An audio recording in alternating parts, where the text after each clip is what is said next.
Brought to you by JMR Rentals, professional digital cinema and broadcast equipment rentals in Brooklyn, New York. JMRNY.com.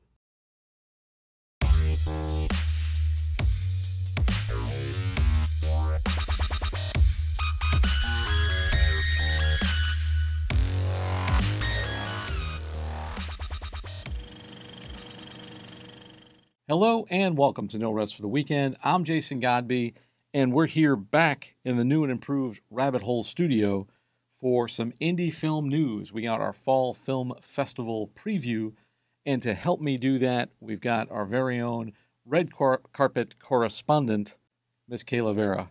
Welcome, Kayla. Thanks, Jason. Good to be here. So this is your first time in the studio. Yes, it is. You are the first person I've had back in the studio since the lockdown.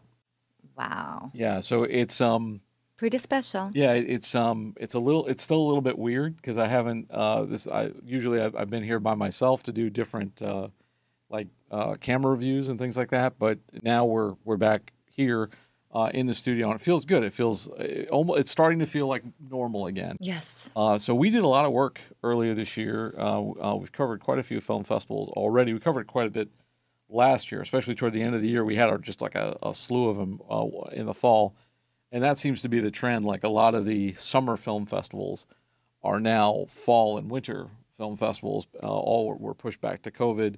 Soho always used to be in June, and now it's in October. So we're going to get to all the schedules, but first we covered Tribeca Film Festival. So that was probably the biggest one that we've ever done. So much fun. And you got some great, you did some great work there. Like right out of the gate, we had like big celebrities and stuff like that. John Hamm. Yeah, we interviewed John Hamm, Ray Romano. It was just like a whole different type of atmosphere, and very well done. They do a great film. It's a tremendous film festival. It's a lovely venue too that we did on the west side, the Tribeca Performing Arts Center. Yes. If you haven't checked out those episodes, be sure to check those out. But now we're going to get into festivals to come this year and give you as much information as we can. So, Kayla, what do we got for our first fest? So for the first festival, we have the Greenpoint Film Festival running from September 15th through the 18th in Brooklyn, New York. It's a great little fest, Greenpoint. We've actually had several people from the festival on the show, so different filmmakers. And Anthony Argento, who's the festival director, has been on the show. He's a friend of the show, great guy. You can check out his episodes. And, we've also had several filmmakers who have exhibited at the festival and shown at the festival on the show. They're a smaller film festival, definitely not as big as like a Tribeca or Brooklyn, but they do get some really great quality films. For more information on that fest, you can check out their website, greenpointfilmfestival.org. So for the next one, we have the New York Film Festival. It's the 60th edition of the festival. That will take place from September 30th through October 16th at Lincoln Center. And according to their website, the festival's mission is to highlight the best in world cinema, featuring top films from celebrated filmmakers and fresh new talent, bringing new and important cinematic works from around the world to Lincoln Center. It's a big festival here in New York. Definitely looking forward to this one. For more information, you can visit the festival's website, filmlink.org. All right, so coming up in October, we have the Soho International Film Festival. It's a favorite of ours. We've been covering it since 2018. That fest will be running from October 6th through the 13th, and that will be their 13th edition, so lucky number 13 for them. Always a quality festival. Last year, I had the pleasure of interviewing the festival executive director and programmer Sybil Santiago on the red carpet. Joining me now is the executive director and head of programming for the Soho International Film Festival, Ms. Sybil Santiago. Welcome, Sybil. How's it feel to be back post-pandemic, back on the red carpet? It's actually quite amazing. It's a little bit awkward at times because it's sort of a lot of getting used to again, but it's also a bit exhilarating to see people's faces, not on the computer, not on virtual only, So I'm glad we got a chance to do this. It was a battle, but we got here, and everyone seems to be having fun upstairs, which is great, and everyone's been enjoying the red carpet, so I can't complain. I'm so glad that we could do this because it feels like this was the first festival that we covered on the show back in 2018. So for us, it feels like a homecoming. And then for us to also have a film in the festival is great as well. This year was virtual as well as, so we're doing awards tonight, but tell us a bit about the virtual program that we had going this past week. Absolutely. So we had over 95 films this year. We had a bigger selection of short films than normal. I guess the pandemic, sort of made a lot of creators sort of also do a lot more films through the pandemic, which was really nice to see and inspiring, just to show you the resilience of filmmakers, especially independent filmmakers, to figure out a way. After a while, you go through your little moment, but I think everybody found a way to express what they're going through the medium of film. And that was beautiful, and we managed to capture quite a few of them in the festival this year, so that was exciting.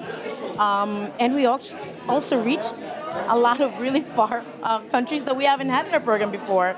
Like we had a feature film is from Estonia, for example, and which is amazing, which we haven't had before. So it's great. I can't complain. Canceling wasn't an option. So I'm really glad that we were able to put it up, and I'm really glad that the filmmakers were very, very involved and very engaged through the festival. So, do you think going forward at this point, because you've now done virtual, are you going to keep a part of the program virtual and do in person? Like, what does next year feel like for you? Our base is always going to be in person because that's what we do. But yeah, there's nothing wrong with having the virtual being a part of it as well. Because at the end of the day, there will always be people that cannot, travel or cannot make it to New York. So this way, if we can do sort of some kind of a hybrid semblance of a setup, it probably would be something that we're seriously considering moving forward. Is there a distinct plan in place for next year yet, or are we kind of feeling it out at this point? We're going back to summer where it's November now, so do you guys think June next year is too soon? What are you thinking? We're moving it up, but I don't know if we're going to go right in June because we do need filmmakers to be able to make their films. But we are opening for submissions right after the festival, after this awards night, and we will likely move our dates just a little bit earlier, not as late in the year, but little by little we'll kind of try to move back up to the summer. And what, if anything, other programs, anything like that for filmmakers do you guys have going forward? As a matter of fact, I don't know if you see on our red carpet, we finally have our film festival basically sponsored by the Soho Film Forum. So moving forward, that is our educational side. And we're hoping to have more events on a monthly basis, leading to the festival. Fantastic. So for people who want to maybe submit to the festival, know more about the festival, where can they find you guys on the web? SohoFilmFest.com, and on social media everywhere, Soho Film Fest. Soho is one of our favorite fests. We've been covering that one since we started. Sybil Santiago and the gang over there, they do a great job. They do get some really high quality films. It's definitely one to check out. But last year was your first year at Soho. So I feel like you didn't get like the full effect of it because it was like that little carpet but when they're at the theater, they run a carpet before every showing. So for all the shorts, for every feature, they have a different carpet there. And we've gotten a lot of interviews, a lot of great guests from there. You can check out those past episodes. But anyway, what do we got for our next one, also coming up this fall? Yes, so also running from October 13th through the 16th is the 10th edition of Chelsea Film Festival. The festival was listed as one of the top 10 film festivals in North America by USA Today in 2019. Last year, Chelsea Film Festival ran as a hybrid of both in-person and virtual screenings. There's no word yet as to what format they will have this year, but hybrid has been the trend among the festival since the pandemic. So I suspect Chelsea will carry on the same this year. I guess we'll have more information for you guys in the coming weeks. Yeah, it's hard to tell right now. A lot of the film festivals, they do kind of last minute. Right now it's all about COVID still, so people are trying to figure where that is out and where like the city's going to be. Probably, if I had to guess, I would say it probably would be hybrid again this year. But to find out more about that, where can they find that fest on the web? So we'll try to keep you posted with updates. And for more information, visit the festival website, which is chelseafilm.org. Later in October, we have the 15th annual Bushwick Film Festival running from October 19th to the 23rd. Last year, we covered the red carpet there when I had a chance to speak with the festival founder, Godbey. Joining me now is Godbey Kochi, the founder of the Bushwick Film Festival. Godbey, 14 years on, post-pandemic, back on a red carpet. How is it feeling tonight? It feels so good for this to be our first live event since 2019. It's just really exciting to be here with you, speaking with you, and welcoming guests live back to the festival. I don't know, I just feel just really, really excited. So for people who don't know, kind of give a little bit of history about Bushwick Film Festival, how the festival came about, and talk a little bit about your mission. Yeah, so it's definitely a long history. So I started the festival in 2007 when I moved to Bushwick. I was always a big, movie lover, and I love sharing the films I love with people. But it sort of transformed over the years to something a little bit more intentional as I realized the role I had in the film industry as bringing a diverse perspective to the industry, as you know, and so then I just got a lot more attention with how I led my team for programming and how we thought about the stories that we would share with audiences and how we could get a little bit more involved in the community in Bushwick. What would you say is like a typical Bushwick Film Festival film? Like what do you guys select? What are you guys looking for when somebody submits a film here? A typical Bushwick Film Festival film, I don't know, I think most of the films are, obviously it's just like independent films that are just a little bit offbeat with really interesting characters. We also read the director's statement to get a little bit understanding of who the storyteller is. But to be honest, it's our selection process is very basic. It's what the stories we love, the stories that move us. What are some of the films that you've got that you think people should know about, or like what would you highlight here? This year? Yeah, what's happening this year? Okay, well, I really love Rehab Cabin, which is our free screening on Saturday at Regal Cinemas because of a partnership, or not a partnership, a grant from the New York City Artist Corps grant. But the film is so fun. It's like a story about these two friends who are obsessed with this childhood star, and they try to rehab her because she like goes off the dark end. It's like an intervention kind of story. It's like an intervention, but it's like a comedy. I really love Women as Losers, which is a really quirky comedy drama about abortion rights and the history of... Hilarious subject, by the way. Very funny. But they found a way to make it... They found a way to make it...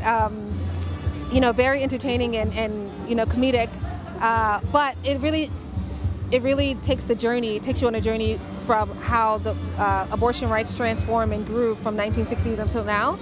But that's a really good film as well, and all of our shorts are really amazing. What would you want someone to walk away after being at the film festival, checking out some of the films? I know they're going to be online this year, yeah. So we've got some. You have some in-person screenings, but then some virtual.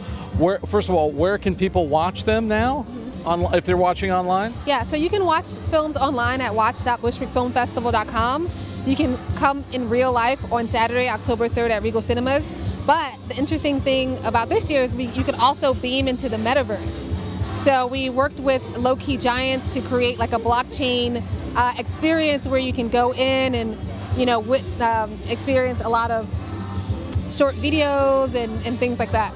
Very cool. And what would you want someone to walk away from after experiencing the Bushwick Film Festival? I really love audiences to be moved by our stories. Not only that, though, I think what's really important about the Bushwick Film Festival is the community.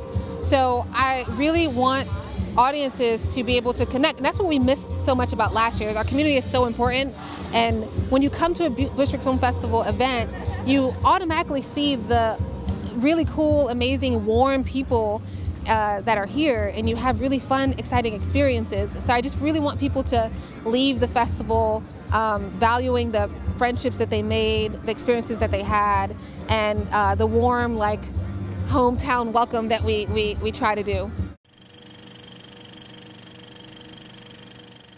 For more information on that festival, you can visit the website bushwickfilmfestival.com. Bushwick is a great festival. We had a great time there last year. They did a great red carpet for the opening. Hopefully we can be back again this year. Yes. Although October is really crowded right now between New York and Soho and Bushwick, there's a lot going on. Chelsea is also going on at that same time. So not sure how we're going to be in that many places at once, but we'll try and figure it out and get as much as we can. What do we got coming up later this year? So next we have NYC Web Fest, which will run from November 11th through the 13th. This will be the festival's 9th year running. The festival has gone virtual since 2020, but we have no word yet as to whether or not they'll be back for an in-person festival this year. We'll keep you guys updated, and for more information, please visit nycwebfest.com. NYC Web Fest is a great festival run by Lauren Atkins. She's been on the show a number of times. She does a great job. They've been forced to go virtual for the past couple of years, so hopefully they will get back in person this year. We don't have details yet, but if you follow the Film Festival website, we should also have updates on our site as well, norestfortheweekendpodcast.com. So definitely check that out. And finally, in December, we've got Female Voices Rock. That will be running from December 1st to the 4th. Last year, that ran as a hybrid festival in 3 different cities. It ran in Los Angeles, Orlando, and here in New York. We covered the red carpet here in New York City, where I had a chance to speak with that festival's founder and executive director, Catherine Delaloy. Joining me now is Catherine Delaloy, the founder of Female Voices Rock. Catherine, you were virtual last year. How does it feel to be back here at a theater? It feels absolutely amazing. It's like the best feeling ever to bring back in-person events.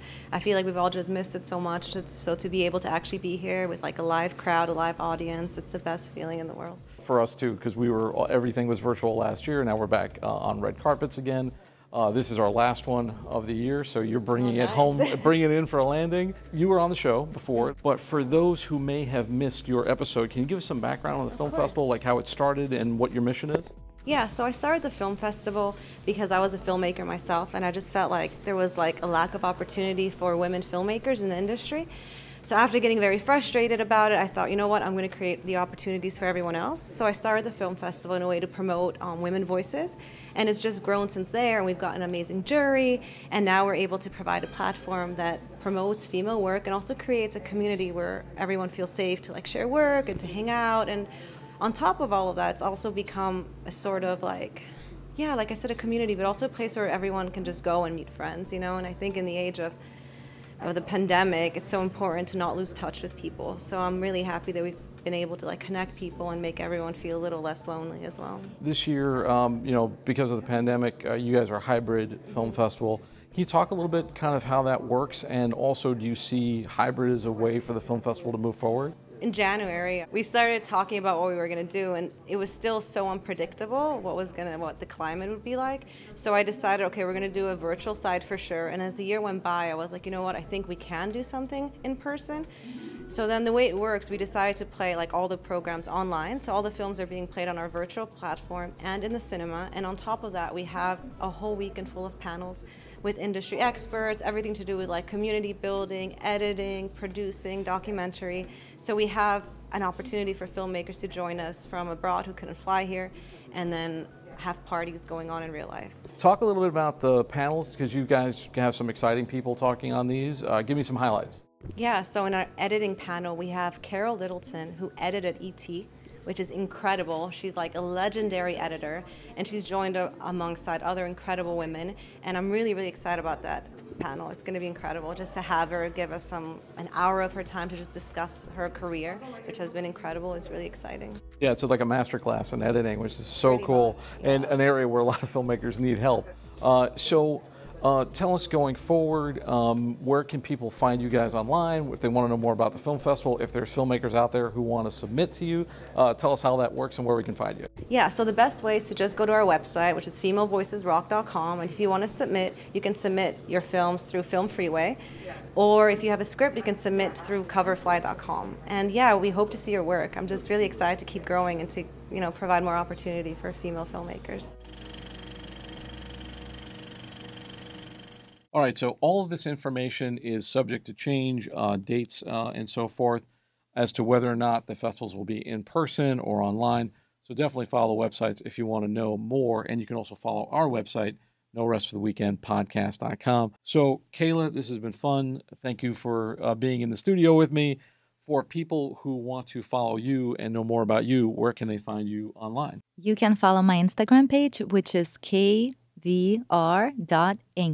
And that's all we got for you today. Thanks so much for taking this trip down the rabbit hole. For more of our content, visit our website, norestfortheweekendpodcast.com. Don't forget to like and subscribe on your favorite podcast app. And now you can subscribe on YouTube, youtube.com/getbehindtherabbit. I'd like to thank everyone who came out to talk to us at festivals this year and our sponsor, JMR Rentals. For Behind the Rabbit Productions, Kayla, Vera, and myself, I'm Jason Godbey. Thanks for joining us. We'll see you next time.